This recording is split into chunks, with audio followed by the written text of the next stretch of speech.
तो यदि अगर हम बात करें माध्यम की, तो एक माध्यम होता है धातु का यानी मेटल। तो मेटल से हमें पता है कि वैद्युत धारा इसमें प्रवाह होगा। ठीक, अगर इसमें वैद्युत धारा प्रवाह हो रहा है तो इसका कुछ न कुछ आवेश वाहक इसमें मौजूद होगा, तभी हो रहा है। ठीक, इसी टाइप से जब हम बात करते हैं पानी की, एसिड का, बेस का, इसमें से वैद्युत धारा फ्लो होता है कि नहीं होता है? बिल्कुल होता है। इसमें से भी वैद्युत धारा का प्रवाह होता है, संभव है। अगर वैद्युत धारा का प्रवाह हो रहा है तो इसका मतलब इसमें भी क्या मौजूद है? क्या मौजूद है? आवेश वाहक मौजूद है। अगर आवेश वाहक मौजूद नहीं होता तो इसमें धारा प्रवाह संभव है ही नहीं। इसी टाइप से अगर हम बात करें गैस की, तो आप बताइए, क्या गैस में धारा का प्रवाह संभव है?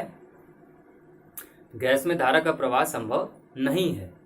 क्यों नहीं है? क्योंकि इसके पास कोई आवेश वाहक नहीं होता है, राइट। लेकिन इसमें एक विवादित भी है, इसको समझेंगे हम अभी थोड़ी देर में। तो यहाँ पे आप लिख लेंगे कि अगर हम बात करते हैं धातु का, ठीक, धातु में अगर हमें किसी धातु में कोई हमारा धातु चालक है, उसमें से हम धारा का प्रवाह कराना चाह रहे हैं, तो आप मुझे ये बताइए कि इसमें कौन सा आवेश वाहक पाया जाएगा? क्या इसमें गतिमान करेगा? तो इसका जो आवेश वाहक होता है वो क्या होता है डियर स्टूडेंट्स? वो इलेक्ट्रॉन होता है। इसमें कौन फ्लो करेगा, कौन गति करेगा? धातु में इलेक्ट्रॉन करेगा। अगर आपके मन में एक डाउट आ रहा होगा कि इलेक्ट्रॉन ही क्यों करेगा, क्या यही ऐसा पदार्थ है जिसमें ऊर्जा होती है क्या? नहीं, सारे पदार्थ में ऊर्जा होती है। हमें पता है कि परमाणु में इलेक्ट्रॉन भी होते हैं, प्रोटॉन भी होते हैं। प्रोटॉन के पास धन आवेश होता है, यानी ऊर्जा उसके पास भी है। इलेक्ट्रॉन के पास ऋण आवेश होती है, मतलब इसके पास भी ऊर्जा है। लेकिन गति केवल इलेक्ट्रॉन ही करता है धातु में। ऐसा इसलिए क्योंकि ये जो सबस्टांस है ये हल्का होता है as comparison to proton. Proton काफी भारी होते हैं, इसलिए वो गतिमान नहीं कर सकते हैं, गति नहीं कर सकते हैं। वो परमाणु के अंदर, एटम के अंदर स्थिर रहते हैं। तो जो चीज हल्की है वो गति करती है, और वो क्या है? इलेक्ट्रॉन है। और इसी टाइप से जब हम बात करते हैं इलेक्ट्रोलाइट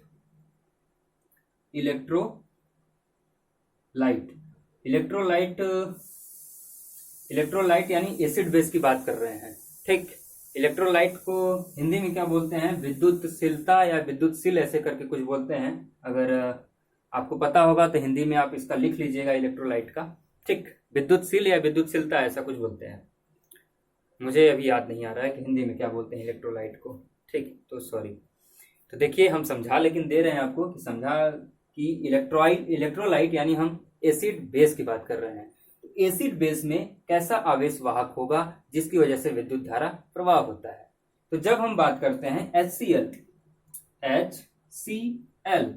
तो हमें पता है कि इसमें धारा प्रवाह संभव है। क्यों है? क्योंकि इस H के पास धन आवेश होता है, इस क्लोरीन के पास क्या होगा? ऋण आवेश होगा। लेकिन यहाँ पे इलेक्ट्रॉन नहीं है। इलेक्ट्रॉन किसमें था? धातु में था। लेकिन हम जब बात करते हैं एसिड बेस का, तो उसमें क्या होता है? उसमें क्या होते हैं ये जो प्लस माइनस हैं? तो आपने अगर केमिस्ट्री पढ़ रखा है या अभी पढ़ रहे हैं तो आपको पता है इस प्लस माइनस को हम क्या बोलते हैं? आयन बोलते हैं। इसका आवेश वाहक क्या हुआ? आयन हुआ। और ये आयन भी दो प्रकार के होते हैं। कौन कौन सा? कैटायन और एनायन। ठीक, तो यानी दो प्रकार के इसमें आवेश वाहक पाए जाएंगे, कैटायन और एनायन। किसमें? इलेक्ट्रोलाइट में। सेम इसी टाइप से अगर हम तीसरा देखें गैस, तो इसमें गैस में आवेश वाहक नहीं होता है। गैस में आवेश वाहक नहीं होता है, इसलिए इसमें धारा का प्रवाह संभव नहीं है। अब हम आते हैं विवादित पे, इसमें अपवाद क्या है? अब हमें पता है, आपने घरों में देखा होगा ट्यूबलाइट जलता है, तो ट्यूबलाइट में तो गैस होता है। तो इसका मतलब अगर गैस में धारा का प्रवाह होता ही नहीं है तो आप ये बताइए कि वो फिर ट्यूबलाइट जलता कैसे है? तो डियर स्टूडेंट्स, इसका आंसर ये है कि ट्यूबलाइट में गैस होता है और उसमें धारा का प्रवाह संभव है और होता भी है, इसीलिए ट्यूबलाइट जलता है। तो ट्यूबलाइट जलाने के लिए हम क्या करते हैं कि उसका जो गैस का प्रेशर होता है, दाब होता है, उसको हम काफी कम कर देते हैं। तो जब हम गैस का दाब यानी प्रेशर जब हम कम कर देते हैं तो जो इलेक्ट्रॉन्स होते हैं वो उसमें मूव करना यानी गति करना शुरू कर देते हैं। और इसीलिए ट्यूबलाइट जलती है। ठीक, तो आपसे अगर पूछा जाएगा कि गैस में आवेश वाहक मौजूद होते हैं कि नहीं, तो आप आंसर देंगे कि नहीं होते हैं। अगर कोई पूछता है आपसे कि फिर ट्यूबलाइट में कैसे बिजली जलता है, तो आप बताएंगे उसको कि इसमें हम गैस का जो प्रेशर होता है, दाब होता है, उसको हम निम्न कर देते हैं, कम कर देते हैं, और जब प्रेशर कम करते हैं तो उसमें से इलेक्ट्रॉन मूव करना स्टार्ट कर देते हैं और हमारा ट्यूबलाइट जलता है। ठीक, ये था पूरी कहानी आज की जो हमने पढ़ा और जाना। अब यदि आप बोर नहीं हुए होंगे अभी तक, तो हम इसके दो न्यूमेरिकल्स कर लेते हैं, क्योंकि अभी तक हम लोगों ने दो फार्मूले देखे हैं। कौन कौन से? एक फार्मूला हमने पढ़ा था विद्युत इंटेंसिटी यानी विद्युत धारा का तीव्रता का, I बराबर Q अपॉन T। ठीक, इसके बाद हम लोगों ने देखा धारा घनत्व J बराबर I अपॉन A। ठीक, तो इन दोनों का जो न्यूमेरिकल है छोटे छोटे, उसको हम समझ लेते हैं कि क्या है। तो मैं अभी क्वेश्चन लिखूंगा, तो आप देखिए।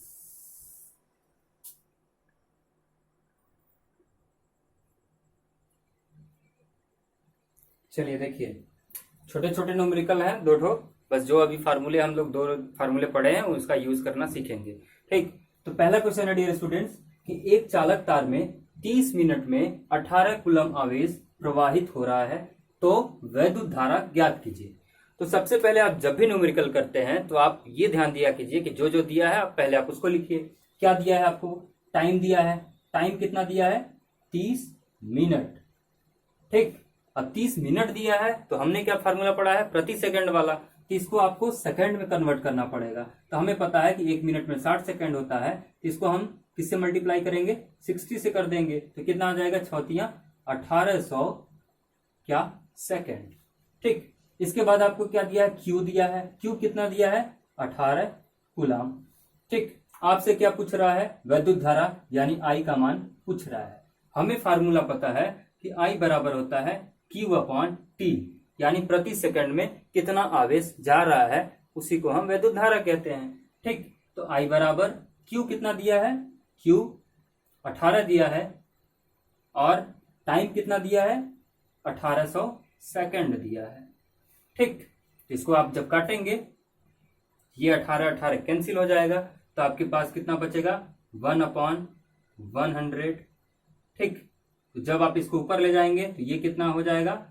10 की पावर, यहाँ पे देख रहे हैं कि यहाँ पे 2 है, तो ये ऊपर जाकर कितना बनेगा? 10 की पावर -2। और धारा का मात्रक होता है एम्पियर, तो यहाँ पे क्या आप लिख देंगे? या तो ए लिख देंगे, या तो फिर हिंदी में लिखेंगे तो पूरा लिख दीजिएगा एम्पियर। ठीक, 10 की पावर -2 एम्पियर, इसका हो जाएगा आपका आंसर। इसके बाद अगला प्रश्न हम देखते हैं। एक द्वारक 1.0 mm² का है।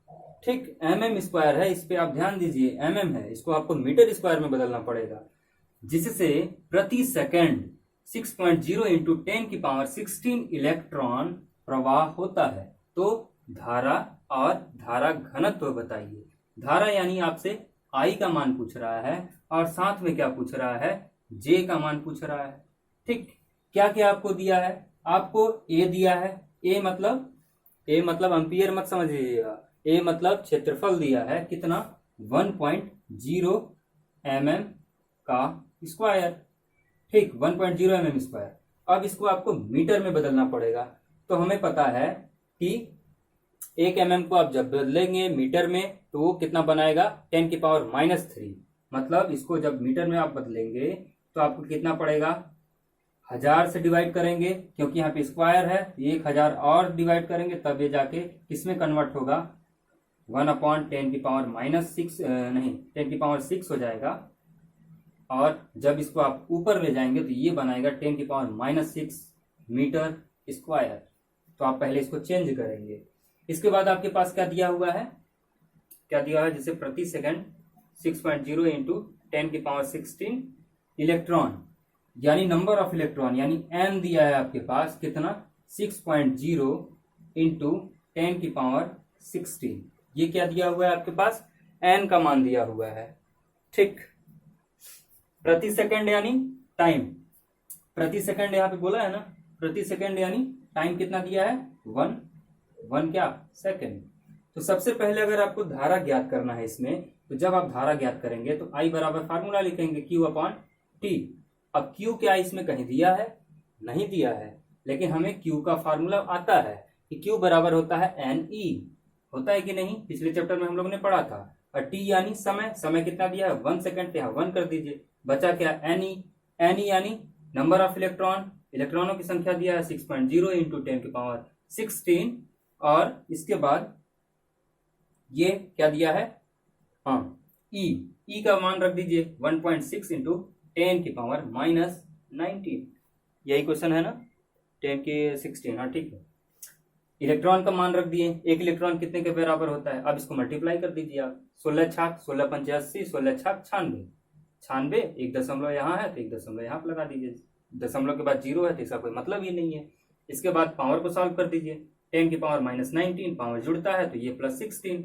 जब इसको आप सॉल्व करेंगे तो आंसर आ जाएगा 9.6 इंटू 10 की पावर 19 में से 16 गया तो कितना बचेगा? माइनस का 3, -3 एम्पियर। ये हमारा आ गया क्या? विद्युत धारा। अब इसी में एक चीज और हमसे पूछा क्या है? धारा घनत्व बताइए। धारा घनत्व बताइए, तो इसके लिए हम क्या करेंगे? तो हमें फार्मूला पता है, J बराबर, दिखाई तो दे रहा है ना? हाँ ठीक है। J बराबर हमें पता है क्या होता है? I upon A। I का मान हम लोगों ने निकाल लिया, कितना? 9.6 इंटू 10 की पावर माइनस 3।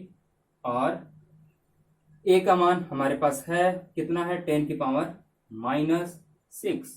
बस आप पावर सॉल्व कर दीजिए, आंसर आ गया। 9.6 जैसा है वैसा ही लिखिए, इस पावर को सॉल्व कीजिए आप। -3 यहाँ पहले से था, ये -6 जब ऊपर जाएगा तो बनाएगा प्लस का 6, तो आपका आंसर आ जाएगा 9.6 इंटू 10 की पावर -3 प्लस 6 को सॉल्व करेंगे तो कितना आएगा? प्लस का 3। ये आ जाएगा आपका धारा घनत्व। और धारा घनत्व का मात्रक कितना होता है? Ampere per metre square. ये है आपके दो न्यूमेरिकल, जहां पे हम लोगों ने सीखा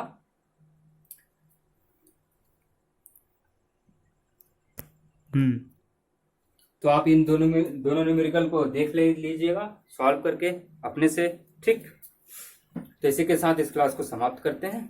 धन्यवाद, मिलते हैं अगले क्लास में।